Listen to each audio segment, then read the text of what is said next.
My name is David Daniel Ball, and these are the headlines for Sunday, the 3rd of May, 2009. The Chasers' war against Vatican rap. Why are those dumb clowns fighting the Vatican? Mobile sext messaging is on a rise. 80 suspected swine flu cases in Australia. Australians have greater chance of being eaten by mice while in government care than dying of swine flu. Cancer drugs get $600 million budget boost. Our government is expected to do that. Flash floods and a flying caravan. The New South Wales government failed to work to prevent such disasters during boom years. Unemployment boot camp. Dead teenagers were in car boot. $100 billion hole in federal budget. And Australian anti-flu drugs are out of date.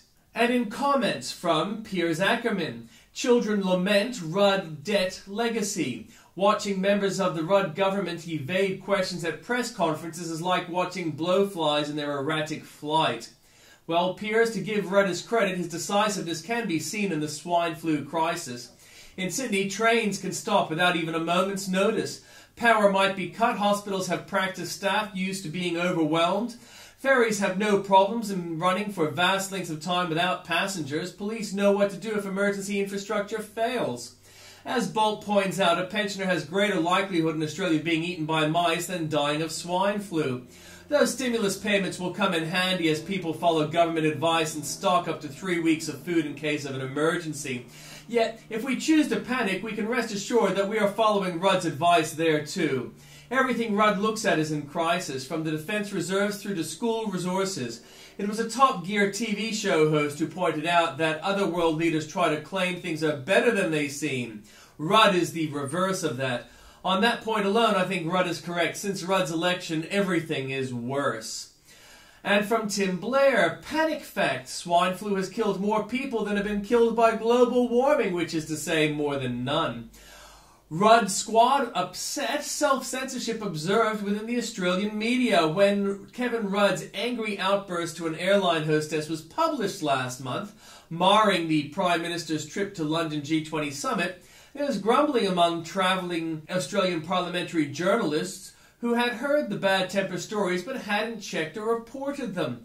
Usually politicians complain about unflattering stories. In this case, the complaints came from the other journalists. Interesting. Hole ripped in narrative. The global warming debate heats up as Australia cools. A cold weather outbreak this week broke records across the southeast. Like everything else in Australia, this colding is perhaps caused by warming. It's making more Arctic ice too. Many appearances, lively times of late for Sydney's former men of no appearance. Hillel Murhai was a loudmouthed young man with a penchant for extreme violence. Armed with a pistol, he had robbed liquor and video stores and petrol stations and had his driver's license disqualified because he was a danger on the roads. Hillel has since been disqualified from the Australian Society of People with Heartbeats. And there's heaps more for you there at that link. Life's tough. A poor little Australian jihadist isn't allowed to go on a jihadi holiday. This is just a nightmare that I hope I'm going to wake up from one day and find it's not true, he says.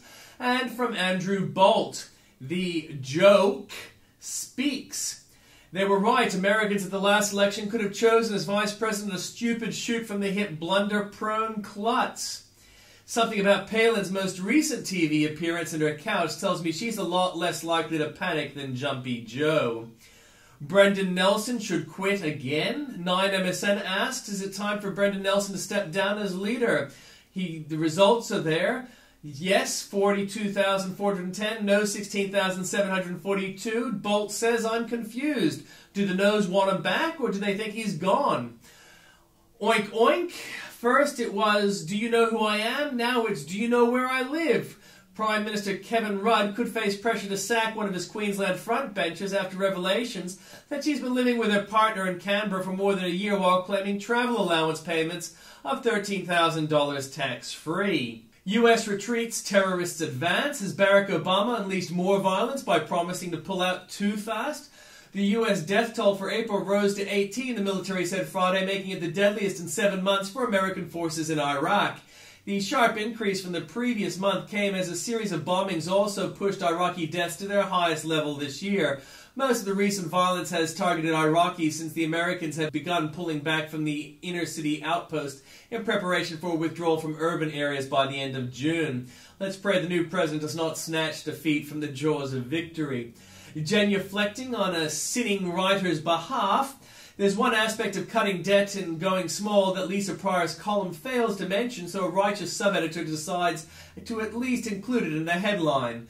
Small is beautiful and cheap economic and environmentally aware. This may surprise Pryor, who actually writes that the attraction of going small is this: less debt means eating out and overseas travel are still possibilities. The art of hit and run. First, the cheap and nasty vilification. The State Library of Victoria's outraged politicians and Jewish groups by spending taxpayers' money on an artwork depicting Jeff Kennett surrounded by Nazi imagery. Do I Pass Muster by Australian artist Juan de Villa shows that the former Victorian premier is a cow surrounded by swastika-shaped trees. Then the cheaper and nastier Who Me? But the State Library hit back with spokesman Matthew Van Hasselt bizarrely saying there was no evidence the artist meant the trees to be swastikas, even though the exhibition's program notes said that the trees are shaped into swastikas. People are free to interpret it any way they like, he said. They could just be cacti. But when age admirers came to call, there's no such doubt. De Villa's views could not be more plain. Note the swastika. Andrew Landernew gives the history of De Villa's beef with Kennett and sums up the work's merit well. Go to the link for a more complete view of the art. Rudd declares war on maths. Estimated cost of Kevin Rudd's promise to defense building over the next 3 decades, $300 billion. Question, how to pay for it. The Defense Department is expected to find savings of $20 billion to pay for an expanded arsenal of submarines, destroyers, helicopters, fighters, jets, and armored vehicles. The current annual budget is $22 billion. There aren't two obvious problems in the maths here. Any attempt at a sensible answer might start with this concession: Rudd is making huge promises that he won't have to implement. It's a future government that must have to find his cash. The left and violence, snobbery and hypocrisy. Andrew Bolt says, I'll ask again. May Day protesters clashed with riot police in Germany, Turkey and Greece on Friday, while thousands angry at the government's response to the global financial crisis took to the streets in France. What is it with the left and violence? And what is it with the left and vomitously vindictive snobbery? Don't gay activists like this one, I've got linked there, who have demanded respect for so long, realize how much they trash their cause by this kind of sniggering, personal, cruel and demeaning abuse of a woman who simply dares to say, as Miss California did last week, that she believes marriage is between a man and a woman? Where's the respect for difference now? And what is it with the left and hypocrisy? Don't feminists like this one realize how much they trash their cause when they mock the looks of a woman whose realized mistake was to disagree with them on gay marriage? How dare this one smirk that what Carrie Prejean needs is a heart transplant rather than breast transplants? How foul! The underlying hypocrisy and snobbery both are underlined by this fact. On gay marriage, Prejean's view are almost word for word those of President Barack Obama, although he doesn't word them as well. So does Obama have buttock fat for brains? Does Obama need a heart transplant? Does Obama get 2 minutes of sniggering, smirking, mewling abuse of his looks and brainlessness on television too? Why not? Why the difference? Cough and the world's policeman shakes. Who guards when the guards tremble so? Interpol sends its regrets. Subject 21st meeting of the Standing Committee on Disaster Victim Identification. We regret to inform you of the postponement of the 21st meeting of the Standing Committee on Disaster Victim Identification. The Interpol General Secretary is currently dedicating its resources to closely monitoring and providing whatever support for 187 member countries may require concerning the recent outbreak of swine flu epidemic. Bureau sees warming when it squints. The Bureau of Meteorology has long been in the alarmist camp, but how closely can its claims withstand scrutiny, and how much is it disposed to assume the worst? A lot more there for you at the link. Turnbull says no to China. Some fantastic stuff there for you at the link. Is the scholar better than the man? And waterboarding worked? What the media missed about Arlen Specter's switch and Reagan's big tent by Mark Joseph. A great article there, well worth taking a look at.